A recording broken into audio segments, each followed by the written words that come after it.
buenos días a todos. Primeramente, disculparme porque mi tono de voz no es el más adecuado para que me escuchen hoy,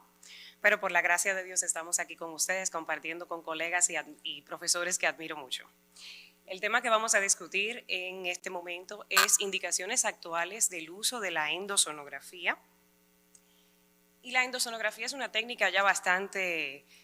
vieja, ¿verdad? Tiene más de 40 años en la que por primera vez se combinó en un endoscopio un transductor de ultrasonido en su punta para lograr obtener imágenes en tiempo real y de alta resolución de las lesiones que ocupan el espesor de la pared gastrointestinal y de los órganos vecinos. Esto con las grandes ventajas de no emitir radiación sobre el paciente, como es el caso de la tomografía, y sin la contraindicación de materiales metálicos corporales, como es en el caso de la resonancia. Cuando esta técnica se combina con el Doppler que viene incluido en el software del equipo, podemos lograr valorar la vasculatura periférica de estas lesiones y con eso hacer una toma de biopsia un poco más segura y con menos riesgo de sangrado. Sin embargo, la endosonografía, como ya les dije, data de 40 años y en estos últimos 25 años hemos tenido una variación importante en esta técnica debido a que ha dejado de ser una técnica meramente diagnóstica y ha pasado a ser una herramienta muy útil en la parte terapéutica. En la parte diagnóstica también hemos tenido algunos avances y estos son los que les presento a continuación. Tenemos dos técnicas de caracterización importantes que nos permiten reconocer ciertas diferencias entre las lesiones que estamos evaluando. La primera es la elastrografía. Esta nos permite, a través de un esquema de colores, reconocer áreas de mayor o de menor dureza dentro de los tejidos. Y esto para nosotros tiene muchísima importancia a los que practicamos la endosonografía, porque, por ejemplo, en las lesiones pancreáticas son todas de carácter hipoecoico cuando se valoran en el modo básico de la endosonografía. Mientras que cuando aplicamos la elastografía, podemos notar que estas lesiones, por ejemplo, el cáncer pancreático, tiene un patrón de dureza muy heterogéneo, dígase áreas que son más duras que otras, a diferencia, por ejemplo, de los tumores neuroendocrinos que tienen un patrón homogéneo de dureza, o sea, es una lesión sólida, bien circunscrita, y esto nos permite, sin haber llegado a tomar la biopsia, pues lograr hacer un diagnóstico diferencial en el momento que estamos haciendo el estudio. La otra técnica que tenemos de evaluación diagnóstica es el realce con medio de contraste. Esta nos permite lograr visualizar la vasculatura dentro de la lesión, a diferencia del Doppler, ¿verdad? Y con esto lograr también hacer un diagnóstico diferencial. Vuelvo y les comento las lesiones pancreáticas, que para nosotros son las más retadoras. Se puede lograr ver que, por ejemplo, el cáncer pancreático tiene muy poco realce cuando se aplica el medio de contraste, mientras que el tumor neuroendocrino, por ejemplo, que es el diagnóstico diferencial que siempre estamos trabajando, tiene un realce muy alto, o sea, tiene una hipervascularidad y con eso podemos, igual, previo a la toma de biopsia, ya tener una noción de cuál es el diagnóstico que estamos trabajando en este paciente. De igual manera, el contraste nos permite, y también la elastografía, focalizar la toma de biopsia a esas zonas que son más sospechosas de tener alguna célula tumoral, porque sabemos que existe un porcentaje de riesgo en el que, a pesar de sonodirigidamente tomar una biopsia, lograr tejido que no sea realmente respondedor a la pregunta que tenemos, que es cuál es la lesión y si es maligna o no. Según la Sociedad Americana de Cáncer y la Sociedad Americana de Endoscopía Gastrointestinal, estas son las indicaciones actuales que tenemos para la endosonografía diagnóstica. Clásicamente nosotros conocemos las lesiones subepiteliales gastrointestinales, que son las que nos enfrentamos más comúnmente los gastroenterólogos, pero también para el diagnóstico y la estratificación locorregional de los tumores gastrointestinales. Esto los vamos a ver mucho más adelante. También para la evaluación y toma de biopsia de linfadenopatías en el mediastino,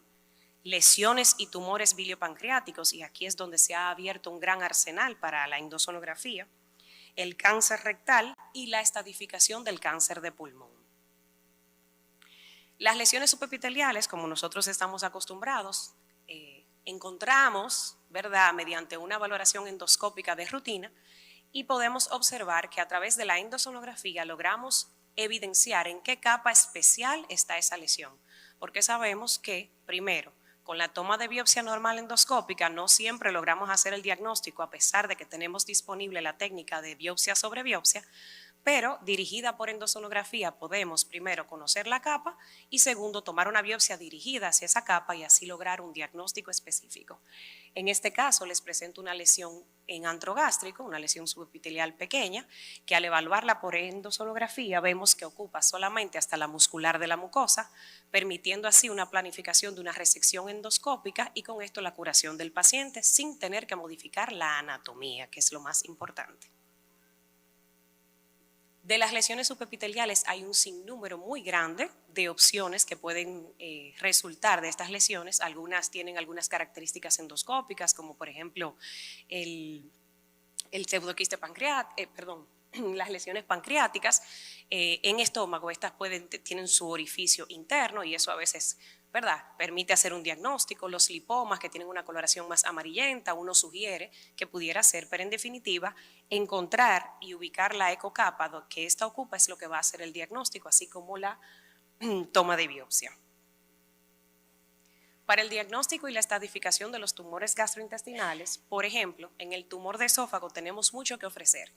A pesar de que nosotros somos capaces de ver lesiones tumorales a nivel de esófago que claramente sugieren que son cancerígenas o que son de estirpe maligna, nosotros a través de la endosonografía y evidenciando igual la capa hasta la que ésta se distribuye, en definitiva podemos variar y mejorar la estadificación T, o sea, la distribución del tumor en las capas del esófago, y con esto la planificación quirúrgica. En este caso, esto es una lesión en esófago medio que se puede ver que ocupa igual hasta la capa muscular de la mucosa. Se planificó una resección endoscópica y con esto la curación del paciente, la resección del tumor y la conservación de la anatomía. Es además la endosonografía superior a la tomografía para la identificación de los tumores, de los nódulos que se encuentran perilesionales a nivel del tumor de esófago. En cuanto a los tumores gástricos, sobre todo en las lesiones que son precoces, o sea, el cáncer gástrico precoz, tenemos también una disponibilidad de evaluación a través de la endosonografía. Por ejemplo, esta lesión que le presento acá era una úlcera en su momento, ¿verdad? Se toma la biopsia, sale inflamatorio, sale tejido necrótico, hacemos una endoscopía de revisión con la intención de ver que hay curación, sabiendo que el 4% de las lesiones de las úlceras gástricas malignizan y vemos que la úlcera no está al fondo, pero sí está una lesión inflamatoria subyacente. Al realizarle la endosonografía logramos evidenciar un aumento en la capa submucosa desde donde se tomó la biopsia y se reportó un tumor gástrico precoz. Igual, con los tumores gástricos profundos tenemos la capacidad entonces de evaluar todo el espesor de la pared gástrica, entendiendo que la linitis plástica es una afección profunda, pues el endosono es una herramienta muy importante que nos permite hacer una toma de biopsia profunda y así lograr el diagnóstico, a sabiendas igual de que la mayoría de las biopsias que tomamos en este tipo de lesiones de manera endoscópica no reportan las alteraciones malignas. Las biopsias de adenopatías mediastínicas, sobre todo en la estadificación del cáncer de pulmón, aquí les presento un video de un nódulo que se encontraba en la ventana aórtico-pulmonar, del cual las características arrojaban que era sospechoso, se toma la biopsia y se confirma que es un nódulo metastásico del cáncer de pulmón, nódulo que no había sido visto ni por la tomografía ni por la resonancia. En la estadificación de los tumores de recto también tenemos la capacidad de ofertar, así como en el esófago, un cambio importante en la intervención quirúrgica. Por ejemplo, en esta lesión que vemos acá, claramente para nosotros, si nos encontramos con esa lesión a nivel de recto, vamos a decir, obviamente, esto es una lesión maligna, tomamos biopsia, puede salir positivo y hacemos una planificación oncológico-quirúrgico. Sin embargo, si nos arriesgamos y hacemos una endosonografía, en este caso, podemos evidenciar hasta qué capa ocupa, y en el caso de este paciente era hasta la capa submucosa, y a través de una disección endoscópica pudimos resecar la lesión y conservar la anatomía del paciente, entendiendo, ¿verdad?, que las cirugías abdominoperineales cambian muchísimo el estilo de vida del paciente. Igual también para la dilatación de vías biliares o colestasis inexplicada, sobre todo en estos pacientes, que ni la tomografía ni la resonancia, la colangioresonancia, arrojan algo más que una simple dilatación de la vía biliar en un paciente que claramente tiene un cuadro colestásico, pues la endosonografía tiene mayor sensibilidad para diagnosticar las litiasis o los barros biliares, que son muy típicos en estos pacientes, y en este video que se mostró anteriormente pudimos observar la presencia de la sombra posterior. Vamos a ver acá, que está haciendo sombra posterior, ¿verdad? Es una litiasis que no se logró ver a nivel de la colangioresonancia ni de la tomografía. Además de eso, en los tumores biliares en estadios tempranos, aquellos que son menores de 3 milímetros de grosor, la endosono supera la tomografía y la resonancia para lograr evidenciar este engrosamiento, y así también para la identificación de estenosis benignas secundarias a pancreatitis crónica, que no siempre se logran evidenciar en los estudios de imágenes típicos.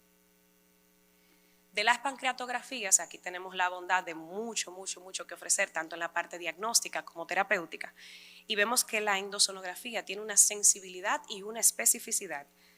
que supera el 90% en el diagnóstico de tumores pancreáticos pequeños, aquellos que son menores de 2 centímetros, pacientes que tienen algún tipo de clínica que sugiere, ¿verdad?, que hay algo a nivel de páncreas, que tomografía y resonancia no han arrojado ningún tipo de diagnóstico, pues practicar una endosonografía evaluativa en estos pacientes es sumamente importante.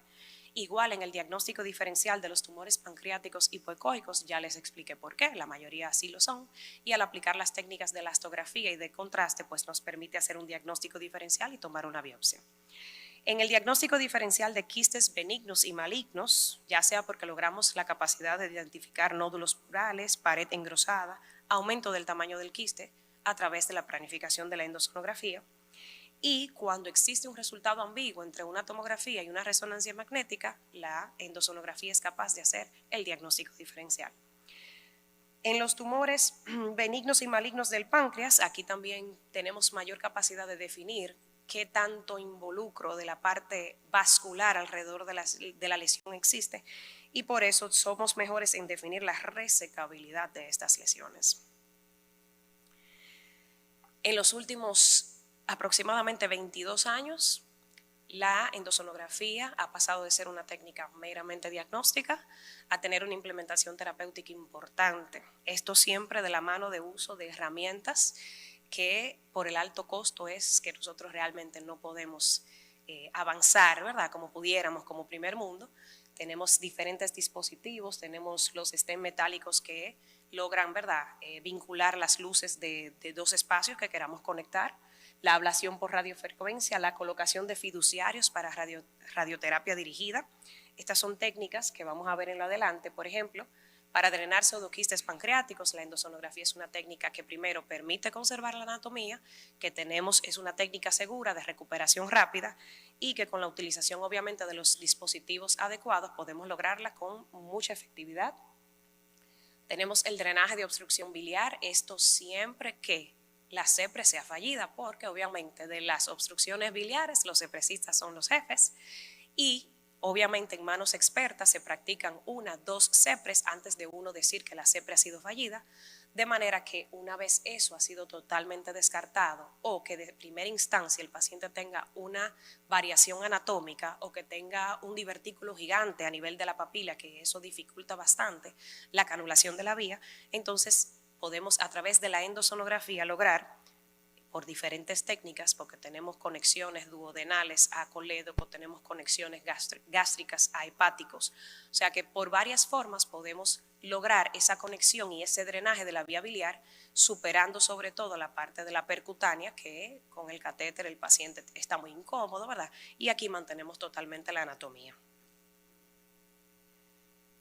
El drenaje de vesícula biliar por colecistitis litiásica, esto sobre todo en pacientes de alto riesgo quirúrgico, porque obviamente la intervención quirúrgica va a permitir no solamente drenar en esta ocasión la situación actual, sino también prever que no se formen más piedras en esa vesícula, ¿verdad? Ya una vesícula predispuesta. Y en aquellos pacientes que se rehúsen por completo a practicarse la cirugía, esto obviamente en primer mundo, colocamos entonces este drenaje, que probablemente sea hacia el estómago, aunque existen otras opciones, pero hacia el estómago es lo más común,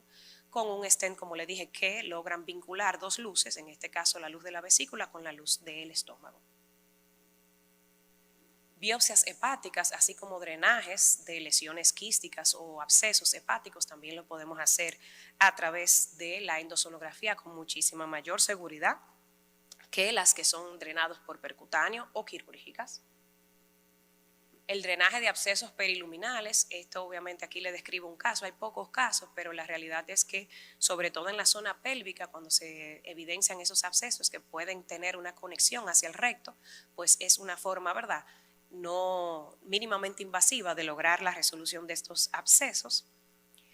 Y otras indicaciones que son un poco menos frecuentes, pero que están disponibles en el mercado internacional, por ejemplo, las gastroenterostomías en pacientes con obstrucción de la salida gástrica. Esto obviamente requiere de una experticia y de un número de casos que ya en lo adelante, ¿verdad?, uno pueda practicarlo dependiendo de la cantidad de casos que uno pueda realizar. En definitiva, supera la parte de la cirugía, que tiene mucha morbilidad y mortalidad cuando se intenta realizar una gastroyeyuno, por ejemplo, y requiere obviamente del uso de fluoroscopía, que no todos los pacientes pueden someterse. O sea que es una de las indicaciones que tenemos disponible, pero que siempre hay que evaluar muy bien caso por caso. La inyección de coils combinado con el cianocrilato en varices gástricas, todos sabemos que nosotros podemos practicar de manera endoscópica la inyección de cianocrilato en una varice sangrante. La técnica es bastante dificultosa, sobre todo si el sangrado está activo, y con el riesgo de embolización de ese cianocrilato hacia la circulación sistémica. De manera que a través de la endosonografía nosotros logramos, y en combinación con los coils, que son estas bobinas que se utilizan en vascular, podemos lograr primero, en presencia de un sangrado activo, identificar nuestra varis sin problema, porque ¿verdad?, el sangrado se ve totalmente diferente a la luz de la varice, entonces nosotros podemos identificar e inyectar, ¿verdad?, estas varices, logrando una resolución inmediata del sangrado con muchísima mayor seguridad y mayor rapidez.